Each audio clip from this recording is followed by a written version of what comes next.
Well, hello, Meatsims, and welcome to another episode of Spank buys more stuff that he really shouldn't because he can't afford it. Hey, what are you gonna do? It's Memorial Day weekend, or it's actually the end of it right now, and I went and spent some money that I shouldn't have, like I like to do. I went and found me a little place named Retro Game Rescue. I got a little bit of footage, but I also didn't want to walk in there with my camera blazing in everybody's face because they were actually pretty busy during the Memorial Day weekend. They were running a sale, buy two, get one free on games. Everything in the store, actually, I believe, was buy two, get one free, with the cheapest of the three things being the free item. So I went ahead and did what I like to do, and I blew some more money. We got some more games here. Actually have some receipts this time, because if this looks familiar, it's actually pretty similar to what happened just recently. I went and got some games given to me from a friend of mine. Not given to me, I had to purchase them, but I got them at a very good rate. We made a video about that you might have seen, link somewhere. But regardless, we're going to do it again. We're going to just kind of show off a couple of these games, talk about them really quick. I'll put a running total of how much they were costing me. I'll obviously show the ones that were free versus the ones that actually cost something. And we'll do a quick rundown. We're not going to take much longer. And let's have some fun looking at some games. We're going to go ahead and start with the Tengen games right off the bat.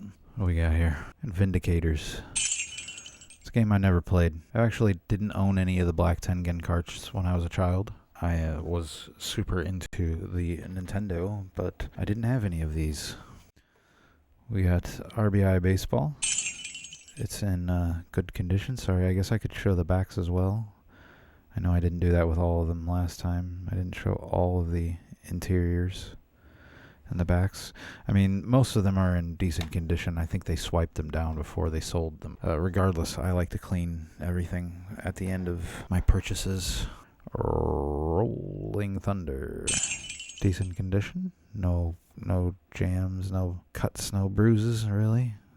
Good cart. I don't think there was too many of these black Tengen carts made. I'm going to try to collect all of them. I only have 3 so far, but that is 3. What else do we got? Let's get started on the regular old carts. We got Sesame Street 1, 2, 3.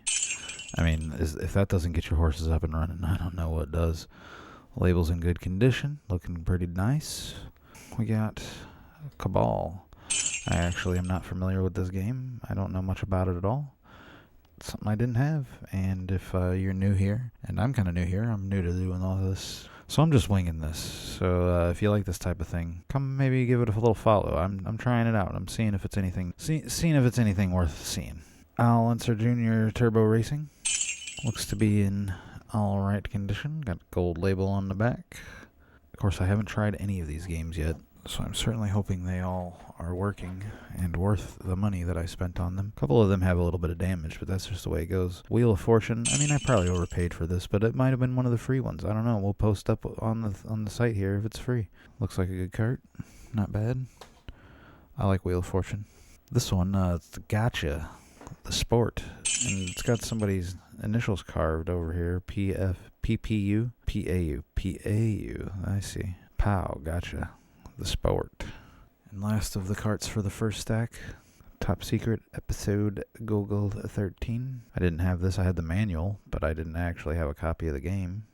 Kind of damaged a little bit on the side, but the label's still in really good condition. I mean, this is a Super Nintendo game. We'll keep that as... I can show it, it doesn't really matter. It's kind of busted up label on the front side pocket. It's actually not... I don't think it's a busted label. I'm pretty sure that's... If you look at the back here, it's got a Blockbuster label from back in the day. And it looks like it's just got a sticker over the top of the label itself. Some of it might be torn off, but still. I think I'm going to try to get some of this white sticker off the front. See what I can do about that. Maybe, maybe not. Whatever. It's playable, though. I actually, I did put it in and tried to play it. It worked fine, so. It's one of my favorite SNES games of all time. Wonderful little game. Maybe you could use a little tightening on the cartridge there. It's a little... All right, moving on to the NES games. God, we got to get going. I don't know what we're doing here. Anticipation. Is there a lot of anticipation building up here for the next couple of games? Because, I don't know. I'm kind of, sometimes I forget what I even buy, and doing this helps me look to see what I got. Maybe someday I'll go back and watch these myself and be interested to see what I got and how much I got them for. Hoops. He was kind of laughing when I pulled this one off the shelf. I mean, come on now. This is, it's a $2.50 game. If that, it's maybe worth that. Well, marking on the top, it's okay. I don't mind. None of that matters. None of this matters. Next is Jeopardy! Anniversary Edition, 25th Anniversary Edition. All new answers for your questions. Back's got a little bit of scuff on it. Top label looks alright. What do we got here? We got Track and Field 2. I don't know if I have one. I'm actually not sure if I have one yet. And top label looks alright. A little bit of peeling coming up here on the side, but overall I think it's going to be just fine. Because that's kind of how a lot of these things are. A little bit of peeling, a little bit of scuffage. Disney Adventures in the Magic Kingdom. I don't know anything about this game, but I've seen it around, and I figured, screw it, I might as well buy it. The goal here is to kind of play through a lot of these games, even if they are trash. I'm definitely going to give them a shot just for the fun of it. Maybe I'll make a video based on some of my more favorite games versus some of my what the hell games. This is Slalom, though. It's a 5-screw version. I don't know if that makes it any more worthy or not, but I prefer the 5 screws usually. I don't think that's damage to the cart. That looks like a little star there in the top of the Slalom cart. So on the artwork, that's actually not a white speck of something. It's not something I knew. If you don't know about the history of 5-screw carts, you should check that out. I'll probably link somebody else's video because they could probably do it way better than me. Wow, forgot I bought this. Why not? Super Glove Ball reaches a new dimension in video gameplay. Come on now. Power Glove Gaming Series. Power Glove and joystick compatible. Didn't have a copy, now I do. Why not? Last of that stack over here. What do we got? We got Stealth. This looks like a fun game based on the cover. It's something I would have picked up in the... I'm sure if this was what the box art looked like in the video game rental store at our local grocery store, we had a nice video game rental. We had a couple different grocery store video game rental spots. We had Blockbusters, obviously. So, yeah, I probably would have picked this up just based on the cover alone. This type of stuff I was into. All right, top of the stack over here for the third stack, we have Hydlide. I actually had never even heard of this game, never seen it. And when I picked it up, John at Retro Game Rescue was very excited. He said, this is going to be a good experience for you. You'll probably like this game, because I told him I kind of like RPGs. I like older school dungeons and stuff like that. And he said that I would enjoy it, so I'm looking forward to trying that one. What do we got here? Winter Games. I have no idea if this is any good or not. It's another kind of one of those titles that, maybe it's fire, maybe it's not, but it's fairly cheap, so it must have sold a lot of copies, or it's really bad. Winter Games by who? By Epics. Oh, by Epics. Tried to read that backwards. Next game in the line here, Rocket Ranger. Another game that I've never seen before. Based on the cover when I was a child, I probably would not have purchased this. I probably would not have picked it up. I wouldn't have even tried to rent it. But hey, it's going into the collection. It's in fine condition. Looks just fine to me. Wonder if it's a good game. No idea. Tell me. 10-yard fight. Is this a good game? It's okay. It's a football game. Not terrible. Not great, not terrible. There is a little bit of a scuff on that one, or the white for the label. That is not supposed to be there, but it's the way she goes, buddy. Sometimes she goes, sometimes she don't. That's the way she goes. It's the way she goes, buddy. The fucking way she goes. Adventures of Bayou Billy. Come on, this game is fire. I don't care. I'm going to play this game till the end of time. I've played this game a bunch. It is super fun. I love the mechanics of the just crawling around in the swamps and stuff like that. Come on. Such a fun game. I don't know anything about this one. Super Team Games. Power pad is required though, and I don't have a power pad. So, here we are collecting games that require peripherals that we don't even have. I'll get a power pad eventually. Not that it probably is even going to work, but hey, why not? It's worth a shot. It's worth a run. Last two in the stack.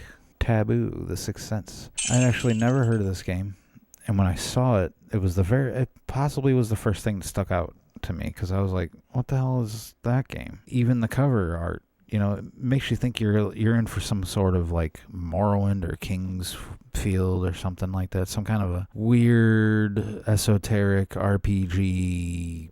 I'm a god. Can you kill a god? Shame on you, sweet Sarah. Something, right? Like you think something's gonna be. No, it's a tarot card reading game. Apparently, it reads your tarot for you. So if you're into that, maybe this is the but I mean, you know, tarots are okay. I mean, I don't hate the idea, but I like the idea that I now have it in my collection. I saw in my future that I would have to buy this game so I could complete my 600 and whatever games.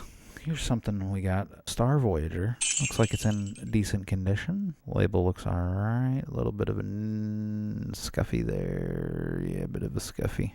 No jangling plastics or nothing. I don't know anything about this game either, but I've heard he said it was he being the guy at the store said it was an alright game. Alright, let's move along to the last stack here. There's a little jangly here. Gauntlet 2. I went $13 for this, and I probably shouldn't have bought it, because, you know, truth be told, I mean,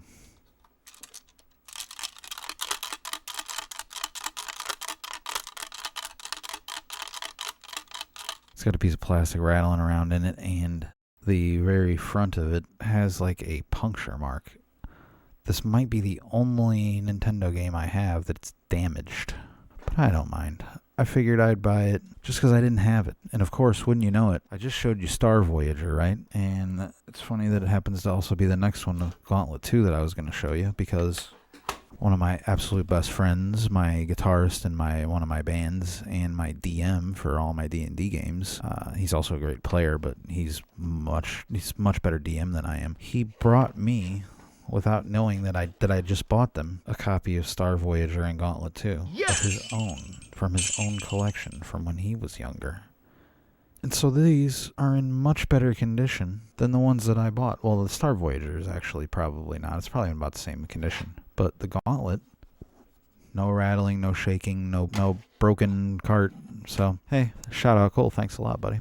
All right, here we go. Gyromite. I believe there's something special about this game that a lot of people are looking for copies of it just because you can, like, Frankenstein some other things out of it or something like that.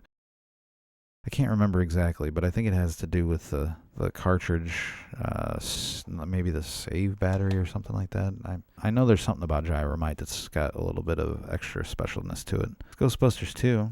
I liked the film a lot. I never saw the game played when I was a kid. It's a little wonky, and it also has some watery damage. The sticker cover is starting to come up a little bit, but, you know, that's the way these things go. They can't all be zingers, as some have known to have said. Here we have regular old Duck Hunt. Good classic straight-up Duck Hunt. 5-screw even. Good label. Not in bad quality at all. Entire cart is pretty nice. Pretty nice. So we got that going for us now. That's all versions of Duck Hunt except the Track and Field Duck Hunt Mario, which is the last one I need for all of those. This one, it's a busted up cart.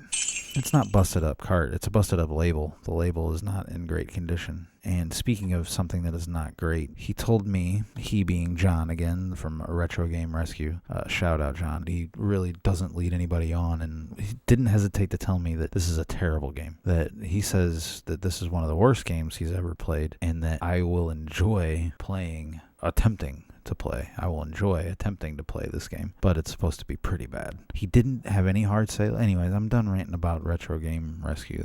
It was just a cool place, you know. Go in there and check them out sometime down in the city of St. Louis.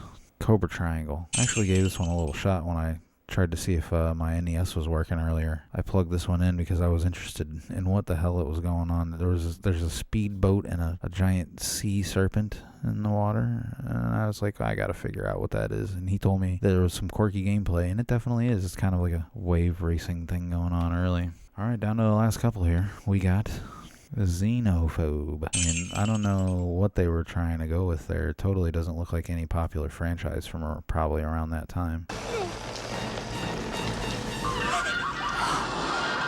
I'm sure I have it on my arcade, and I think that the gameplay is where you're like in some sort of alien spaceship, or maybe just a regular spaceship with aliens to fight, but not Alien, the franchise, not the Ridley Scott Ripley franchise. Not that Alien, but different aliens, but the same, still Alien. All right, last game. And this one actually didn't come from Retro Game Rescue. This came from a guy in Retro Game Rescue. When he saw that I was buying all of these, he asked, well, do you have Crystalis? And I said, no, I don't. And he said, well, I'll sell you my copy if you want it, but I got to go home and get it. But I live 5 minutes away. And I said, if you can come back with it in under 15 minutes, I will buy it from you. And there it is, Crystalis. He sold it to me for fairly cheap, is what I consider fairly cheap. And as long as it plays, it's going to be a great pickup, I think. I'm hoping this is a fun game. People inside of there were telling me it was a good game. I didn't sit there and haggle with him inside because that would be rude. I did not want to do that, and I actually didn't have to haggle with him at all. He offered me a price and when we went outside, and I agreed. I mean, I just can't stop collecting these things, but I mean, that is kind of the nature of the beast. It's when I threw my money in the air and let it fall where it wanted to on top of any Nintendo game that I didn't have. So I'm working on trying to curb my addiction a little bit, but, you know, what are you going to do? It's not that big of a deal, right? I mean, you can't take it with you. None of this really matters. We're living in a simulation, Meatsims, so enjoy everything you can while you can. And I hope you enjoyed this video. I may or may not enjoy editing it, and I definitely am going to enjoy playing a lot of these games, because, man, I got such a collection to pound through. But I have 2 Nintendos. You may or may not see them back here somewhere. I think I'm going to take the 72-pin connectors out and boil them, because both of them are acting very strangely, and they don't want to seem to read games very quickly. And I'd like to, get a little more content for this channel. So if you want to see me take apart a couple of Nintendos and boil the pin connectors, be around here somewhere probably. Either way, thank you again for sponsoring Meatsims, and until next time, we will catch you on the flip. Oh, hey, and don't forget to do all that YouTube stuff if you like my content, because we're gonna be doing more for you soon. So if you like what you see, do this stuff. Hit the whatever.